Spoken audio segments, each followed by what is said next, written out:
Welcome to the Masculine Revolution, hosted by Jeremy Brown and myself, Murphy G. This is episode number 54 with Brian Feltman. Appreciate you coming on this morning, man. Appreciate you guys having me, man. Yes, Thinking sir. about me. Yeah, absolutely. We also got the great Alan Black in here with us this morning. Whoop. Got him in the back. Yeah, excited to be here for sure. Jeremy, you kind of want to bring us into everything? Yeah, so Brian, you and I have some conversations about coming on and went through, picking your brain on kind of what you want to talk about. So kind of lead us into where your thoughts took off. Well, I thought about it a lot, really. And I feel like the best thing I have to offer is a little bit of my journey. The plan, how I'm finding God's plan for me and what that journey's been about, really. Hopefully you can carry me through this and we'll make a good podcast. Yeah, man. Let's do it. So start us off. Brian Feltman, I go here to Foundation with these two fine gentlemen. Rough life. Adult life, that is. Growing up, I always grew up in church. My mom was like to drag you Wednesday, Sunday, all that good stuff. But then I went off the rails for a little while, as some people might do. In and out of, some trouble, little jail time here and there, prison. But got out, got on the right path, and that's kind of where I want to go with this. Where I'm at in my path and how I got there, you know. So what do you think the first step for you, making a transition from, hey, you're recognizing that you're making bad decisions that are leading you into places that you don't want to be, and then, boom, there's a choice, there's some decisions, and I'm sure it wasn't necessarily like, hey, one day I'm in this place, one day I'm in the next.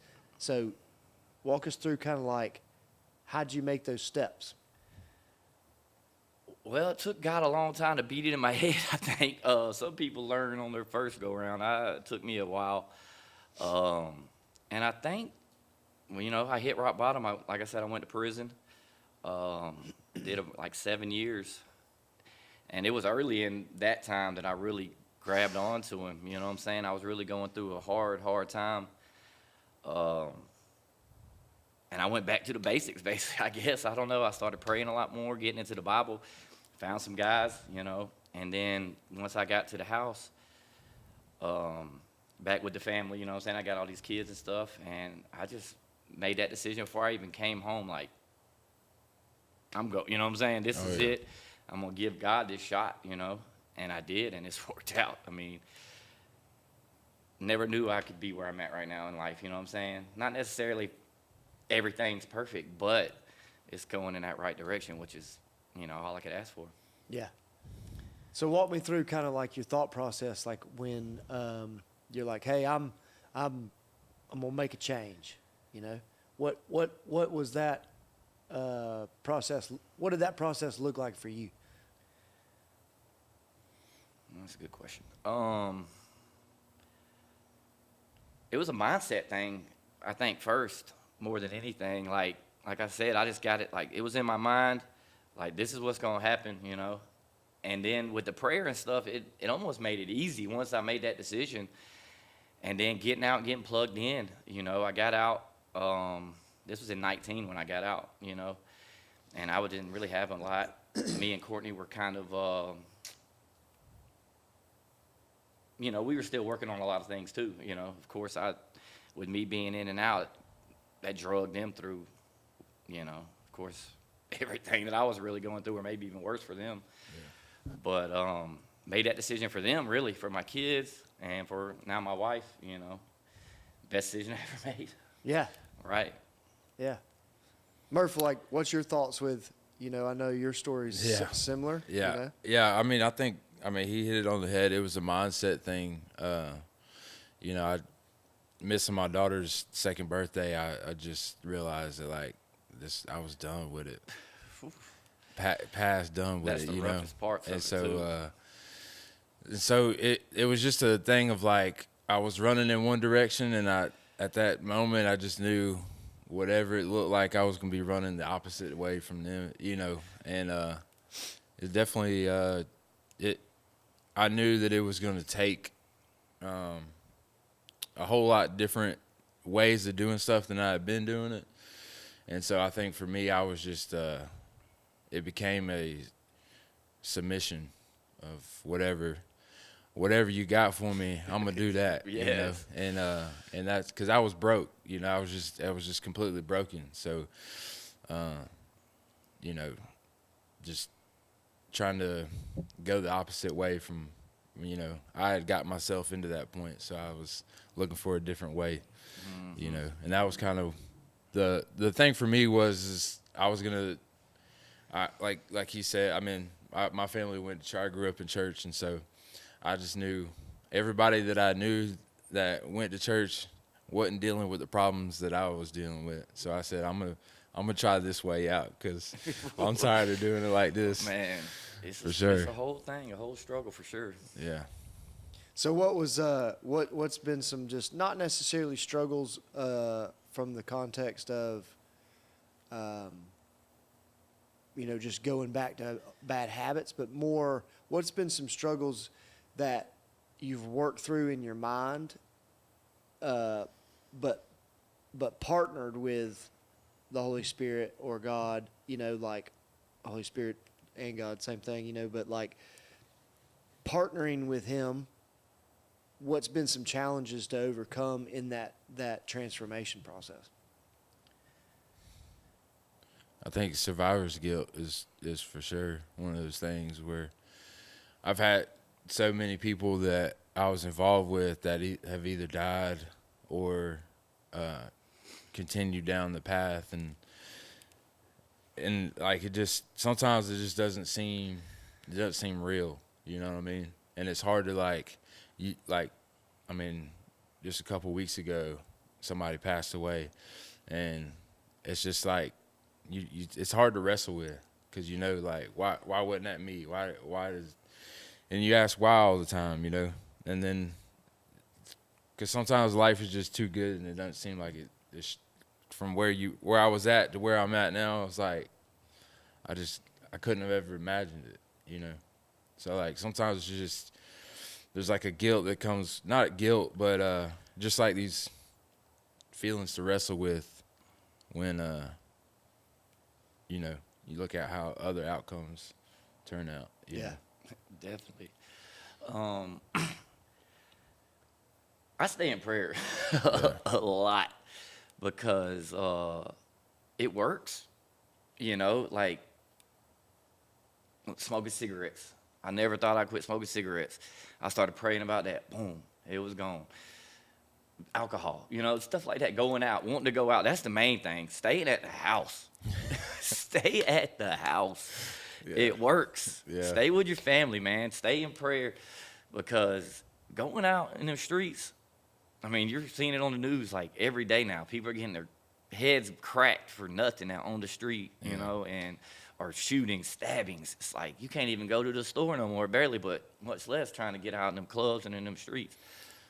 But changing the whole mindset thing, the outlook on life, like he's saying, you looking back and some of the guys who you grew up with, who you ran with, their life ain't looking like our life, Right. It could, or it could have, some of them didn't make it that far, but yeah, I don't know, man. Yeah. It's weird for me because once I flipped that switch, it was flipped. Yeah. And like you said, I was running the other way. I wasn't walking, half stepping. I was gone. Yeah. So. Yeah. It's incredible to watch, that drastic of a transformation. You know what I mean? Just by what seems to be like when you're sitting there describing it, it's just like I just made a decision and partnered with, something bigger than myself, and then boom, I'm here. Mm-hmm. What do you say to somebody who's like in the middle of the struggle? You can reach it, which I don't think I'm there. That's what, a lot of things I want to talk about today is like, I'm not there. Right. I'm not even close to being there. 100%. But being on the way to there is good enough sometimes. You know what I'm saying? Yeah. For me, it worked because it was small steps. Getting involved, like going to church. And I found Foundation, which was a blessing in itself. But getting involved, first of all, I started, just showing up for load-in or whatever it was. The first thing I did, I don't even remember. It's cold in here. I'm like, my bad. I'm like shivering, but get involved. Starting to meet some guys. I played the softball league here, which is another thing. Just to be around that different type of, energy and vibe. That's all. I'm all about vibes. You know what I'm saying? Yeah. If I catch your vibe and we're, I'm like, let's get it. We're tuned in. Like me and you, we're tuned in. So that would be get linked in, man. Get some good people around you, and that's the best start you can have, I think. Yeah. Yeah, we talk about a ton on this podcast. It's so wild when you end up having a lot of conversations with a lot of different people. Murphy and I have this different perspective, like, because the guests come on and it's like kind of like you shared with us. It's just like, I don't know what I have to offer in this situation, but you've asked me to, so like I'm willing to step out there, and be vulnerable. But like what Murphy and I sit in a seat of is we have these conversations with people about so many different topics. But when you get down to the bare bones of like what people value and if people are impacting others in a positive way, there's like these common denominators. And one that gets brought up every single time we go down this path is community, and how important it is to be surrounded by people that are seeking after being part of something bigger than themselves, for not only helping others, but also from our side of the table, being followers of Jesus. It's like we're partnering and participating in becoming like him, which is the mission, and then spreading that same message of saying like, look, there's another way. And the other way doesn't necessarily, like you said, Brian, it doesn't say, okay, like you arrive at a particular place where like everything is just golden. Yeah. Perfect, yeah. I don't think that exists, to be honest. Like no matter how hard and how much effort you put in, I think that process never stops until the day that we don't have the opportunity to experience life anymore. I think that it's all you're always striving to transform, no matter who you are.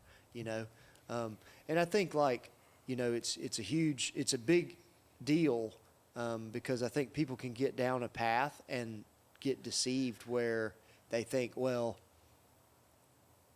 they can hear your story or your story, Murph, and be like, well, they've had a major transformation, but they ain't no hope for me. And that's what's so beautiful about the podcast is you can have this array of different people, but you get the same message, which is, we're not perfect, we struggle, but God's doing work. Yeah. And it's incredible to participate in, So, that's my hope for today with you, Brian, is as you're coming in here and being vulnerable and saying, hey, this is kind of my story. Like, my hope is that the listeners listening say, I can relate with what he's saying, and he's just a normal guy, but he's pursuing after something bigger than himself, and it's changing him. And it's changing the path that he was on, Most definitely. And it's impacting others around you and in your circle, in a positive way that does the exact same thing. It builds up and encourages, to say, hey, we can do that. We can do it together, Right. Mm-hmm. What are some of the like challenges that you faced with, like, I know, hey, I made a decision. I'm surrounding myself by a different group of people that have a different mindset, right? So those are some steps. What are some challenges that you've had with just not habits from the perspective of like substances, but like habits as far as just like mental, like the way that you used to think, and then you're recognizing of saying, I don't need to think like this, and then you're taking steps to change that thinking. What does that look like?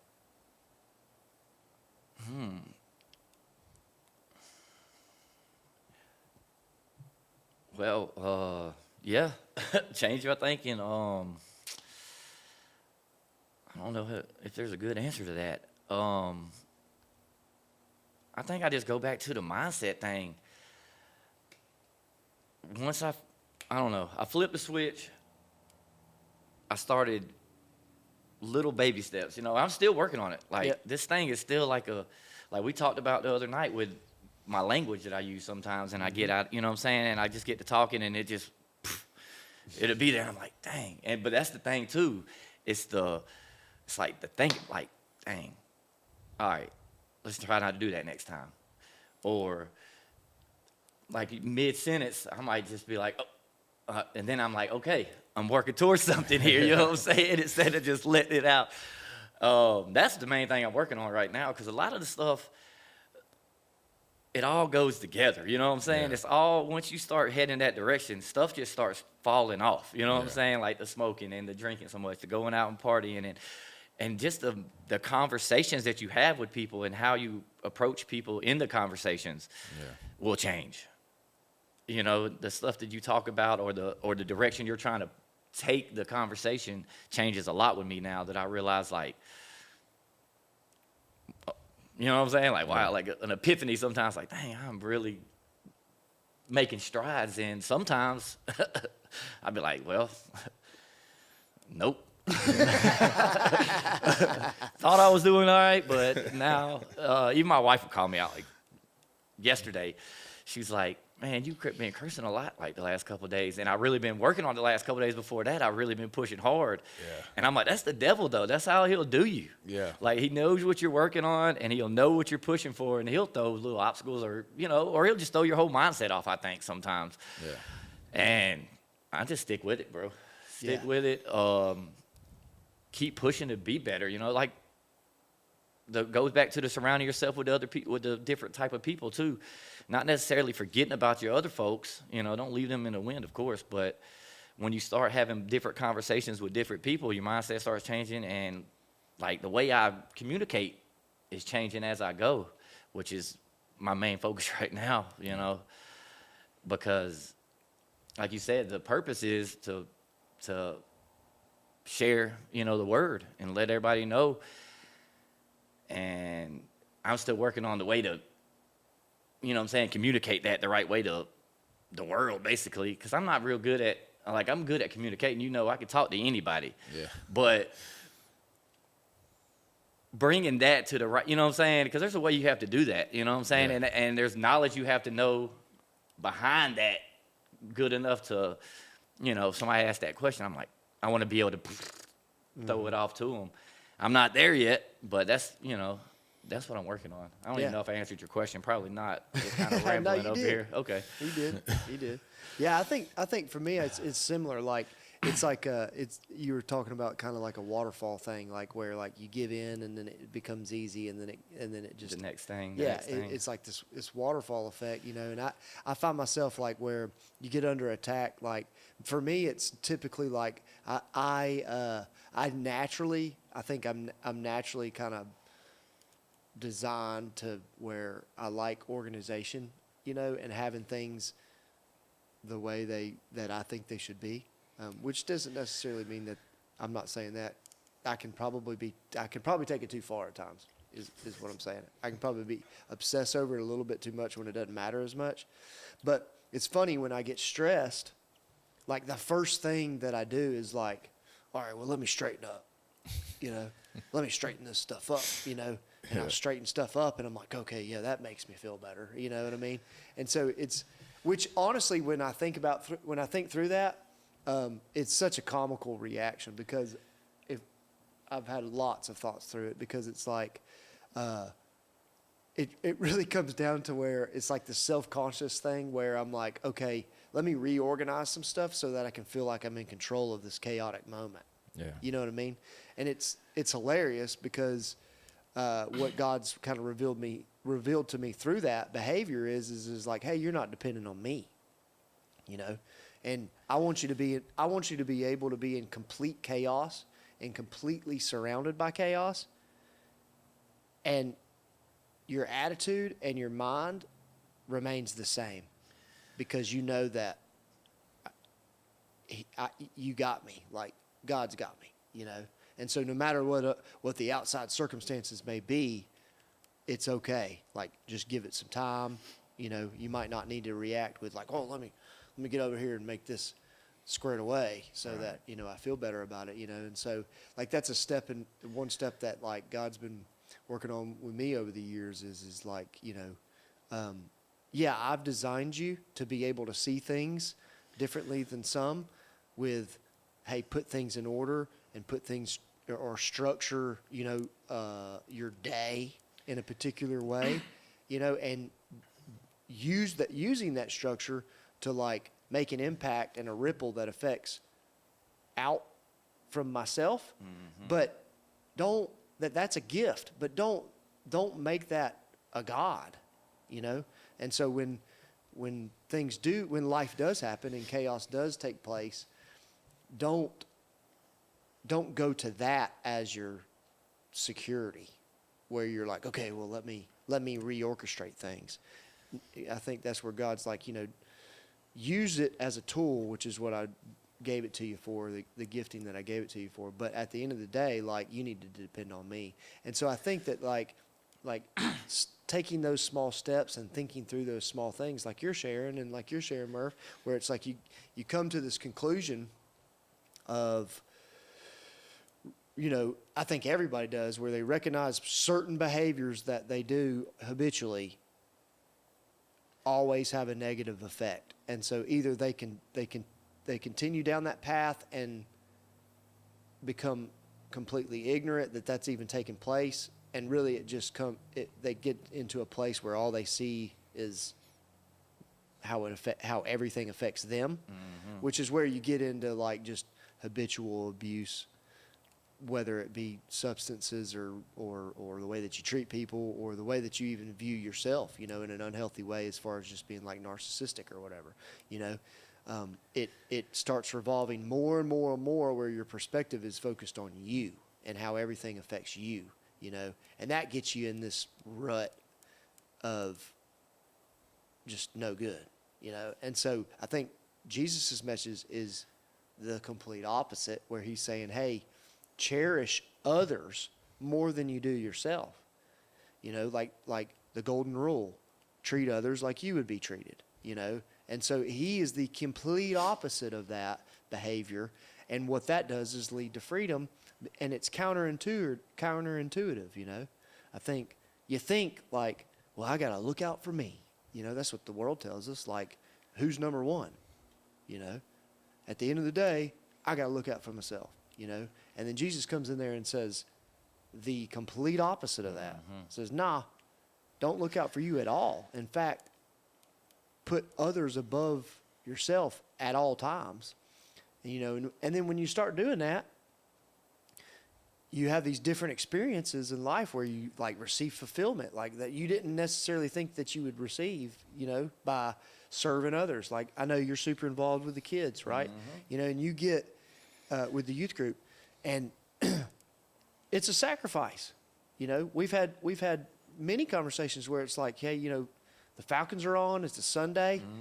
You start the work week next week. You got to get up early Monday morning. What you want to do is sit on the couch and watch some football and relax. Sometimes, yeah. Yeah, you know, but you're not, you know. But then when you make that choice and you make that decision, all of a sudden you show up and you're serving the kids, and all of a sudden you get more fulfillment out of serving the kids than you would sitting on the couch watching a football game. So much more. You know? Yeah, and so it's like It's being able to get plugged in to something bigger than yourself, and you realize like, man, this is pretty cool.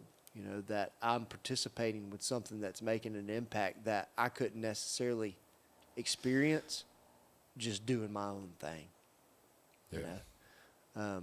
And so it's encouraging, you know, to also see, especially when it's like these extremes where you're going down a path that you've been on, and then all of a sudden it's like, whoop, you know, and I think God uses those stories massively to speak to other people, because even if they're not necessarily they haven't rode the pendulum as far as you have necessarily, but they hear the story, they're like, dude, like there's no explanation at that point other than God.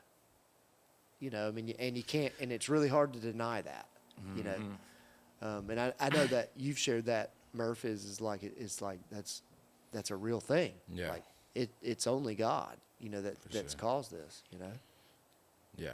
Yeah, no, for sure. I mean, the change of submitting myself and growing, you know, in the Lord, it's like, I honestly attribute that to the whole success right there, you know. I mean, just being a part of something bigger than yourself, and then submitting to different ways of thinking. And I know for me, I'm more stable. My lows used to be really low, my highs would be really high, but you know, now I try to keep, you know, it's more about just keeping a stable head and taking responsibility for stuff, and not necessarily definitely staying away from like the victim mentality. I think, you know, that's a lot of times we get hurt in life or whatever, and then we use that as an excuse to do, you know, things that just bring tragedy to us. But you know, that's a lot of times I talk to people and I can just tell there's just no accountability at all in their words. It's just, you know, this happened to me, and then this happened to me, and so, you know, and it's like I empathize with all that, but at the same time, you know, you gotta want better and realize that, you know, you can move past these things and find healing in life past, you know, using drugs or whatever it is, you know what I mean? And I think that was the biggest part for me, was just taking responsibility and just locking into that. I mean, like he said, it's a mindset, man. Mm-hmm. And I knew that I didn't want to go back, you know what I'm saying? That's really what it is. I'm not interested in that, in entertaining it no more, you know? And it just took too much from me. Yeah. What's some practices that keep that mindset in check on a day-to-day basis? Like you mentioned prayer, for example. You know, what's some other practical applications that you do? Them kids now. You brought up me working with the youth. That you hit it on the head, really, because I mean, I pour into them guys, you know what I'm saying? But really, I think I be getting more than they get out of it. Because especially going to camp with these kids, man, and watching them praise and pray and get saved and make these decisions, it'll touch you, bro. It will bring you back. But on a day-to-day thing, other than prayer, man, keeping my routine going. You know, getting up, going to work, coming home. Now that school's about to start back, my life's about to get a little more hectic. I turn into Uber driver after work for sport. Well, and it's a good thing, you know. I'm not complaining because my kids are in sports, you know, so that's all you could ask for, making good grades, playing sports, doing their thing. But, yeah, just keeping that routine going, you know, getting up in the morning, doing my thing, going to work, getting home. The Bible study, which sucks that this is the last night. But, you know, my wife keeps me grounded too, man. I got an awesome wife. You know, Courtney. I don't even know where I'd be without that woman there. But that's it though, man. Just keeping it, keeping that mindset, keeping my eyes on the prize. You know what I'm saying? Yeah. Trying to be a good example for the kids. Consistency plays a big role. Yeah. Big role. How do you think that applies to on your side, Murph? What's that? Consistency?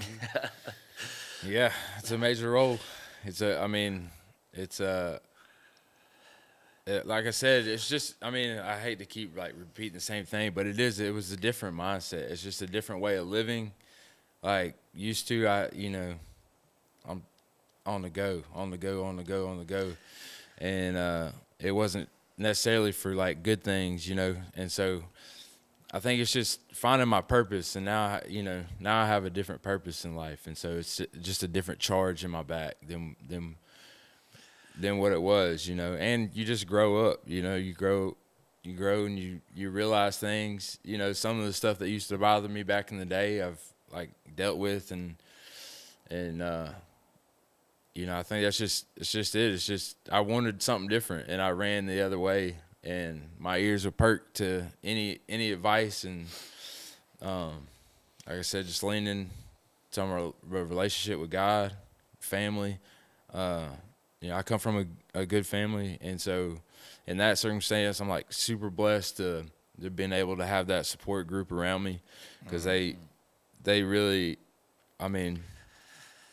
anybody that's trying to get out of substances or whatever, I would say find a core group of people that you can be accountable to, as far as like where you're going, people you can talk to, because all that stuff played a huge factor into like keeping me on the right side. You know what I mean? Because me and you've had conversations. My mindset can get crazy at times. So and I'm ready to just burn it all up. And so you have to have those people that are there to talk you off the ledge, that remind you of who you're trying to be, remind you of what you're trying to accomplish. It's not easy. No, it ain't. But I will say, as time goes on, and it's like you stack the blocks, and the next thing you know, you got a little castle right there. It gets a little easier. And then it's like the work that you've put in is now evidence of I can change, I can do, And so, like I said, it's just you just got to take them baby steps, man, and then allow it to grow over time. And but yeah, absolutely, my wife, my kids, my parents, my brothers, my whole family around me, like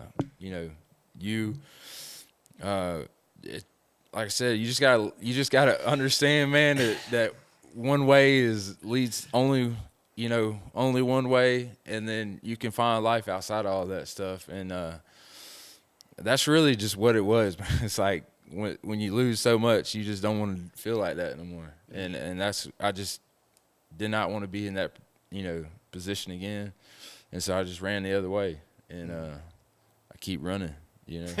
Keep running. No way. How has consistency been like a challenge for you, Brian? That's a good question. I think a lot of ways. I think like I said, when I say it's hard, which it's getting easier, it is, but the world is against you. You know what I'm saying? When you're on our path, really, you know what I'm saying? So everything is pushing the opposite way. Except for, what you brought up, your family, and how much they was a reason, or, how they got behind you. Me too. Like, I got an awesome family, you know what I'm saying? And there's nobody happier than my family. Yeah. I am on this path, believe me, because I swear I probably stressed my folks out, as long as I can remember growing up, jumping off the porch at like 16 I was heck on wheels for sure, and now they're less stressed. I know they're so happy, but just keeping the main thing is how I do it. Like I said, I got a routine now, and used to be my routine was I go to work, make my money, and then what are we going tonight? Yeah. Where's everybody at tonight? Where are we going? What club? What bar? What whose house are we starting at? And now it's like I'm on the way to the house. I can't wait to get. I'm like racing, like I'm gonna be late to get to the house after work. You know what I'm saying? Like, whoa, straight to the house. Get my shower, and then the kids put my little TV program on, or whatever the case may be, and that's it, bro. Yeah. Them kids, though, I think, you touched on it too with the kids, man. Once you figure out that you don't want your kids to go down that path that you went down, it's changed, you know what I'm saying? And that consistency with them was never there before. Before this transformation, when I was in the streets and stuff, I was the most inconsistent person you could be, But then it's like impossible to be consistent when your main focus is partying or being at the club, or even back in them days, we were doing a little bit with the music scene, doing little shows, and whatever. And that was like my focus was like, well, let's go. Yeah. And now my focus is get to the house, let's go, what I'm saying? Get the kids from practice, whatever. School's about to start now, so it's going to be back to, get your homework done, coming in there being dad, but which I enjoy, what I'm saying? Yeah, Which for sure. is one of my favorite things about, this transformation process is I'm a dad, like a real dad, like a everyday, what you need, they come to me type of deal, which before, where was I at to do that? I wasn't. Which they were a lot younger than most of three of them were. My oldest son, he's 22 now, so he's a grown man doing his own thing. But yeah, being a dad, man, that's what keeps. That's being a good husband and a good dad is my main focus. Besides, my own personal walk with Jesus, but yeah, that keeps me focused, bro. I'm telling you, it's a good thing. What would your advice be for somebody in the middle of, like, they're a part of the old scene, they want to do something different, or not even the old scene as far as like just partying and stuff like that, but let's just say they're in a rut just mentally, hey, I'm depressed and I don't see myself as valuable and all that kind of stuff. Like, what would your advice be to, like, hey, taking the first step of making a step in the direction of change?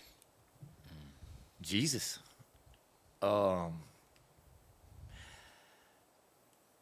Change your mindset, get plugged in. I mean, it don't even necessarily have to be a church. Like he said, just get plugged in with some guys who got something going on. You know what I'm saying? Yeah. Jesus followers would be, Ideal. The ideal thing to do, but anybody who's making some good decisions, man, surround yourself, and come up with I learned in one of my prison classes, set short-term goals to line up with your long-term goals. You know what I'm saying? You want to have some long-term goals, but your short-term goals is what's going to get you there. You know what I'm saying? And that really stuck with me, and it's something I've kind of tried to, bring along with me. Is I have my long-term goals, but you got to reach these short-term goals, and they have to line up. So if you're trying to get out of a rut, or if you're depressed or whatever, you have to figure it out. You know what I'm saying? All right, what's my first step? And then you make that first step. Second step, get plugged in. You know what I'm saying? Get you a good hobby or something. That's what I did. Like, to combat the bar and the club and whatever, I'm like softball and coaching my kids, you know what I'm saying? Not necessarily like coaching their team, but coaching them at home. Right. Or trying, just whatever. Find you something you like to do besides that. Yeah. Because that partying and stuff, especially like on a week-to-week basis, every week that's what you're thinking about, that's a road to somewhere you don't want to be. Yeah. Yeah. Yeah, I think that fits in line with kind of a saying that we use a lot in the circle I'm in. It is a little math equation, but it stands for words, and it's Fi divided by T multiplied by G equals UM. And that stands for focused intensity divided by time multiplied by God equals unstoppable momentum.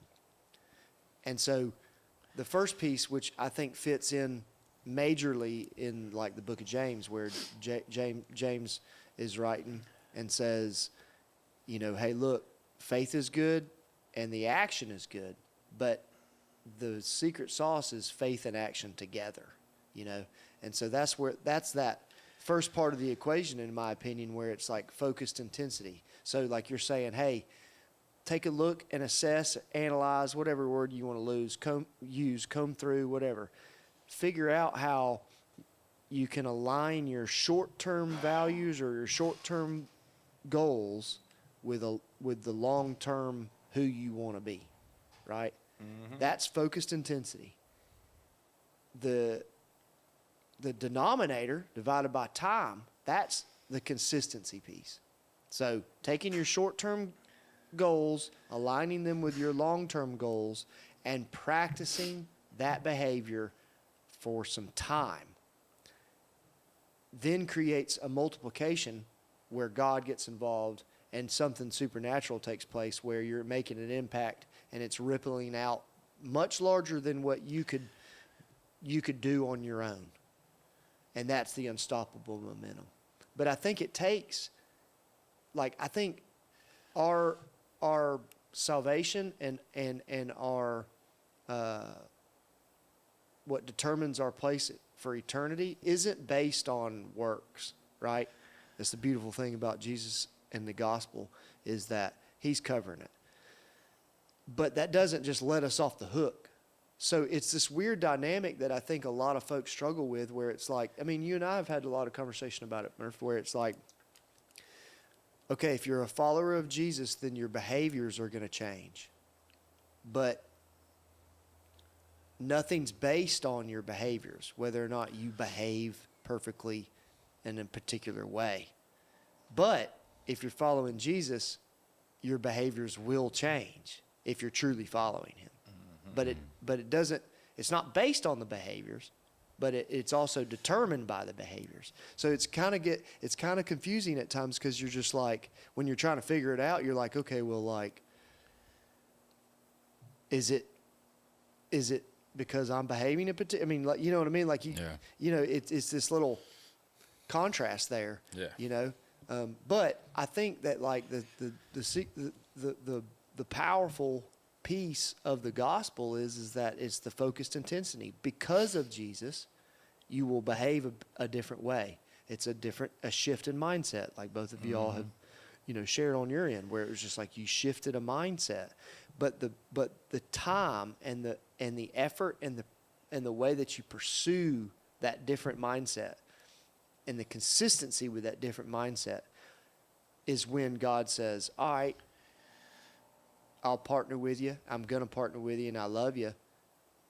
And you're seeking after me, and you're not perfect, but now you get to experience unstoppable momentum, And that's where I get where you're saying, Murph, like where you shared earlier, where it's just like, why me? Like, what in the world? It's unexplainable, because it's like all I did was make a mind shift and start changing my behaviors that more aligned with kind of what is described and given some descriptions and examples of in the Bible. Like, that's what you read in the Bible, are these examples and these characteristics of this is what it looks like to follow Jesus, And so it's you get to experience this momentum where, hey, I'm in jail or prison and I'm hitting rock bottom, and now all of a sudden y'all are both in a place where it's like, we have homes, we have families, we have jobs. Yeah.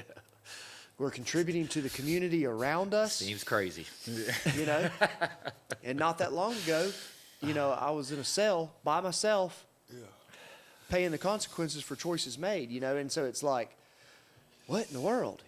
That's the unstoppable momentum. That's God partnership, And, not everybody's going to have that story as far as, that experience of being in prison or whatever. And that's okay. But even though you didn't experience that, you can still relate with the story. And because I can relate with it. I've never been in that situation, but I can relate with the struggles. Mm-hmm. Because at the end of the day, the principles are the same. Your thing was, hey, substances and going out and partying with people and stuff like that was the link in the chain that was weak, that broke, and it just took you down a wrong path. Mine necessarily isn't like that, but it's more along the lines of just like probably more pride, but more than anything, it's like just thinking I'm more important than I am, you know what I mean? Or I'm contributing more than I think I am, to a certain thing, and allowing that to get in the way and everything like that. So, but they're still the same. It's distractions from the path, So I think it's cool to hear and for you to share, Brian, on like, hey, this is where I was at, and this is the mind shift. Right. Mm-hmm. Never in a million years thought I'd be where I'm at now. And it's Jesus, That's the only explanation I got. I have a great family, but heck, I've had a great family my whole life. And it did not deter me one bit, you know what I'm saying, on what I thought I wanted to do or how I was going to go about my business or any of that stuff. Jesus, you know what I'm saying? And, I mean, like you said, we're out. I got a family. I got a wife. I got kids who love me, who I'm involved with. Great church. I'm mentoring, the youth at our church so they don't make the same, and pouring into them, which, like I said, I think I get more out of than they probably do for me, which is fine, I guess, Yeah. I enjoy it. I enjoy the heck out of it. And, I like to have fun anyway, so I keep them running, Yeah, glad to be here, man. Glad to be where I'm at, And like I said, I'm not perfect or even where I want to be, I don't know how far more I got to go. And that's another thing about the whole figuring out what God's plan is for you. You know what your purpose is, you know what I'm saying? But then you have your plan or what his plan is for you.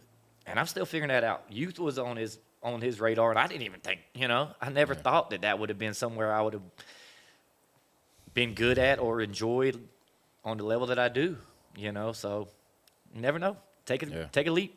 Yeah. Yeah, I mean, I don't know for Brian, but for me, like life. I mean, life is hard no matter which way you go. It's just about choosing your hard. It's like when I was running the streets and the drugs and stuff. Like life was hard, and there was different kind of hards with that. Then, I mean, it's still hard to be a father, leader of your house, all your responsibilities. It's still hard. I feel like people think that you leave one life and it's just all easy breezy, but like at the end of the day, it's going to be a struggle, and so you got to be ready to put in that work. That's why I say, like, I'm emphasizing on like running the other ways, because it's literally that, you know what I mean? It's like no matter what comes up, I still know that this is a better hard than what I was dealing with. Sometimes it's easier to go the other way. It'd be easy just to go out and have some beers and party it out and just pass out and wake up and do that stuff. The hard part is the consequences and the stuff you put your family through. You know what I'm saying? To you, heck, what do you have to do but go pop it open or roll it up or whatever the case may be? Yeah. The hard thing is to do what we're doing, to be there, to be that constant, godly man in your house to show, to bring them along. Because if you were still out there doing the other, like if we were still out there in them streets, 9 times out of 10, our kids are going to come the same way. They're going to be like, Pops did it. You know what I'm saying? Right. He was out there doing it. That's my, I definitely don't want that to happen. No, you know what I'm saying? That's like, all. that's my main, you know what I'm saying? Like, no, that's not going to happen, So that's where I'm at with it. Yeah. That's good. Yeah. Any other thoughts, Brian? No, I mean, Jesus. Jesus. For sure. Yep. Murph? Yeah.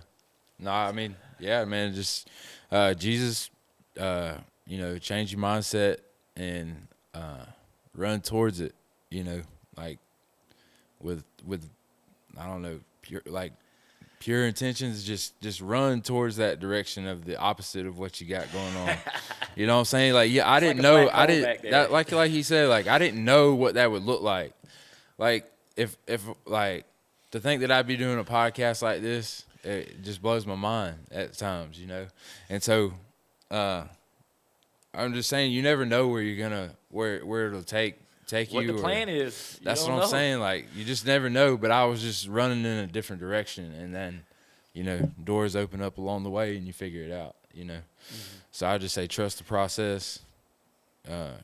Definitely faith in Jesus. Put your work in on that relationship, and find your worth in leading your household or just being a part of your family and contributing to your community around you.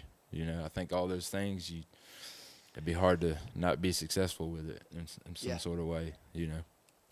Yeah, I think my closing thoughts would be, kind of thinking through what we've been talking about is a lot of the times we get this illusion in our minds that like we're seeking after this like perfect life, where everything you desire everything to align with how you want it, right? And that in itself is what I said. It's an illusion. Like no matter what kind of mind shift you make, struggles will always exist.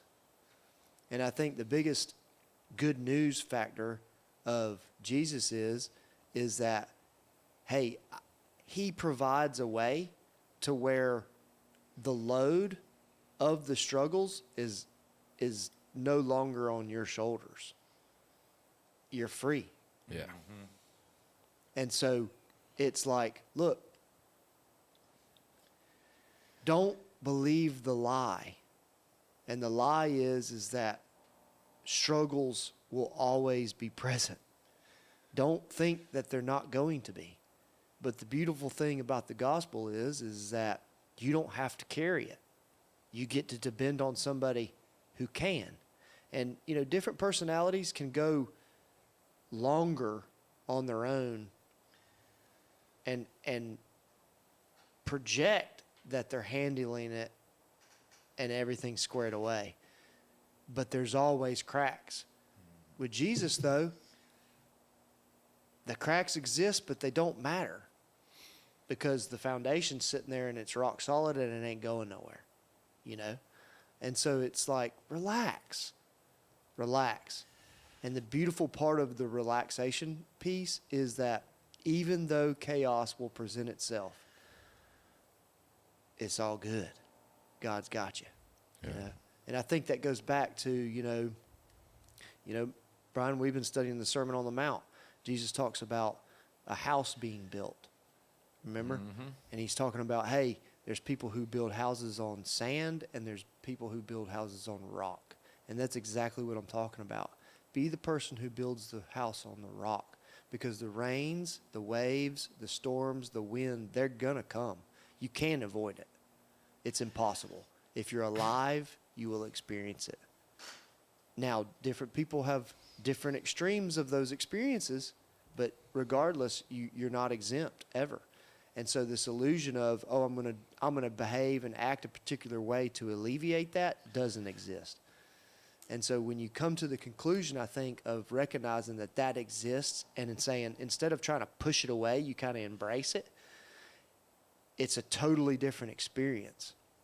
A totally different experience with life because then it's like, okay, Jesus has got me, and whatever the circumstance that might be thrown at me, yeah, it might be tough. Or it is tough. No doubt. But it's okay. Yeah.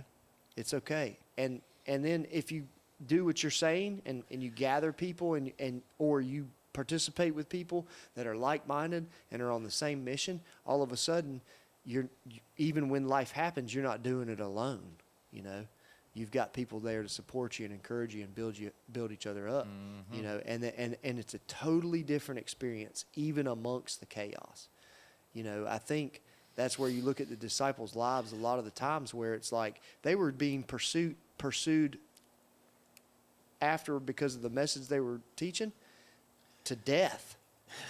All of them. To death. And they didn't, it didn't shake them. Didn't shake one of them. They rode it. They rode it until they died. And the only way that you can explain that is they were like, take my life. Mm-hmm. My life means nothing. I know where I'm going, In fact, take it because I'd rather go where I'm going, So that's my thoughts is forget the illusion. You know, forget trying to escape hardships or challenges or chaos. It's going to happen. Instead, set your house on a foundation that doesn't move. And let the wind and the rain and the waves hit, you know. It's going to be good. Mm-hmm. Yeah, I like that. for sure. And one more thing, too, just anybody that is going through it, just know you're worth it. You're worth the fight. You're worth the effort that it'll take to put in to get better. You're worth it. So I just want to leave with that one, too. 100%. Yeah. All right, cool. Well, Brian, appreciate you coming on with us, man. Appreciate you y'all sharing having me, with man. us. I hope I didn't mess your podcast up. Nah, man. That's what it's all about. Yeah, enjoyed it, man. Appreciate it. As always, y'all can reach out to us at Masculine Revolution on Facebook. And leave a comment here in the YouTube video. We appreciate it. Till next time. Join the family. Sir.